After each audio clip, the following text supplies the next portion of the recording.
The rain had just stopped when the funeral began, leaving the cemetery wrapped in a cold, silver mist. People whispered beneath black umbrellas as the casket of Helena Whitford, the only daughter of billionaire industrialist Charles Whitford, was lowered toward its final place. The world believed Helena had died suddenly in her sleep, her parents shattered, her friends stunned.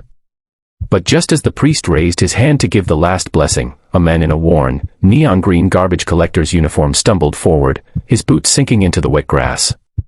His clothes were stained, his hands shaking, and his face pale with urgency. This was Mateo Reyes, the quiet street cleaner no one ever noticed. Yet in this moment, everyone froze as he pointed at the casket with trembling certainty. "She's not dead." If you believe in kindness, miracles, and second chances, please like, comment, share, and subscribe to Kindness Corner. And tell us in the comments, where are you watching from? The mourners stiffened as Mateo stood there, soaked in rain and fear, but driven by something deeper than pride or hesitation. He was not a man accustomed to speaking in front of wealthy crowds or powerful families. He lived in the shadows of a society that barely noticed him. Yet today, everything depended on him being heard. Helena's father glared at him with a mixture of disbelief and fury, but Mateo's gaze did not waver. He had spent years cleaning the same streets where Helena often walked her dog, where she smiled at him as if he were not invisible, where she paused to ask him about his day while others shielded their eyes. She was the only person who ever treated him like a human being, and he knew something about her condition that no one else seemed to notice. Mateo recounted the night he found Helena slumped on a park bench, pale but breathing faintly. He had called an ambulance, stayed by her side, and insisted the paramedics check her pulse twice because it was so shallow it nearly faded every few seconds. He remembered the medic mentioning a rare condition that caused temporary comas with almost undetectable signs of life. But somewhere between the hospital's rushed protocols and her family's shock, that information had been lost. When the doctor later announced her passing, Mateo had been pushed aside, told that he must be mistaken, told that he had no authority to question the hospital's judgment.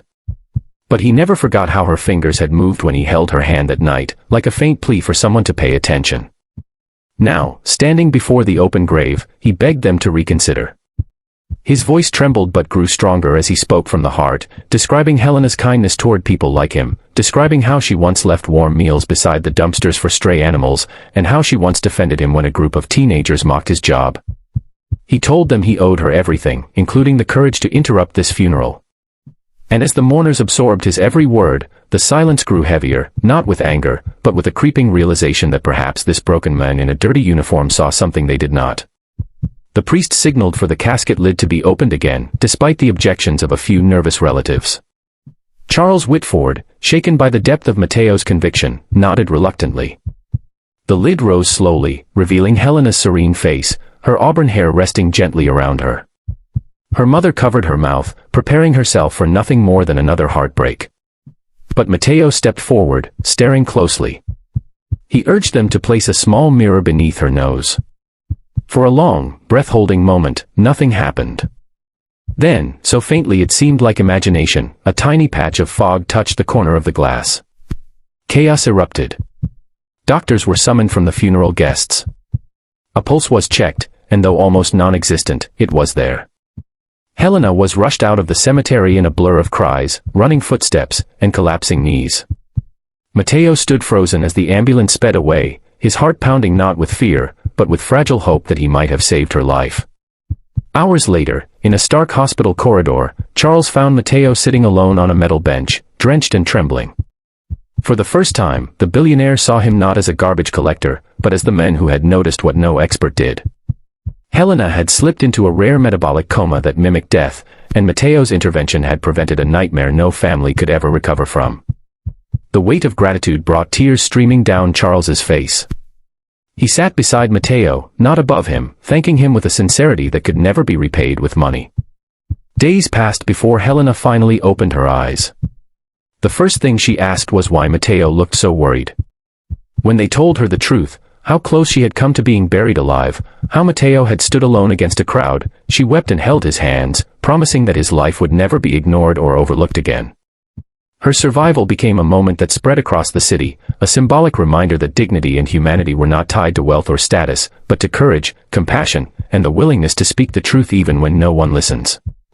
In the weeks that followed, Charles offered Matteo a new job, not out of charity, but out of respect. Matteo refused anything that elevated him unfairly, but accepted a position overseeing community outreach programs Helena wanted to build, programs that fed the homeless, offered job training, and ensured people like Matteo were seen, heard, and valued. The once invisible garbage collector now stood at the heart of a mission that changed countless lives. If this story moved you, please like, share, comment, and subscribe. Your engagement helps keep these meaningful stories alive on Kindness Corner. Before you go, tell us in the comments, what part of this story touched your heart the most? And so, the world learned that heroes don't always wear capes or expensive suits. Sometimes they wear torn gloves, stained jackets, and carry the quiet strength to shout the truth when the world refuses to see it. And because of one such hero, Helena lived, and countless others found hope again.